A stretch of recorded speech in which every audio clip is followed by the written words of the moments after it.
Vance or Gavin Newsom. Well, I'd have to vote for Gavin Newsom, Me of course, too. 100%. I wouldn't blink. No What doubt. about you, Hassan? I'd probably vote third party. You would?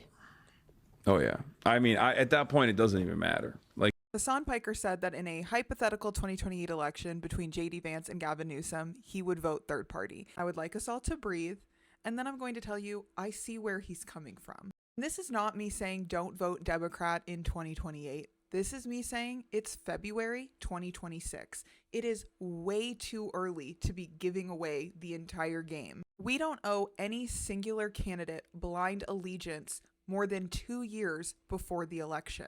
And I also want to show you this study by YouGov. This is a study on how politicians are perceived from far left to far right by the left, the right, and the center. And I want to zone in on Kamala Harris. By the left and the center, she was perceived as more right, but still left, of AOC, Bernie, and Zoran Mamdani. But by the right, she was perceived as further left than those same three. Kamala ran a pretty moderate campaign, and she is still seen to be the furthest left politician on this list. So if Democratic candidates are going to be called far left, socialists, and communists anyways, why exclude the actual left base by trying to be more moderate and appeal to these voters who are going to see you as radical anyway? 2028 candidates, including Gavin Newsom, haven't even declared they're running yet. Now is exactly the time when the left should be pushing for progressive policies, for progressive candidates. And the primary is when you support them.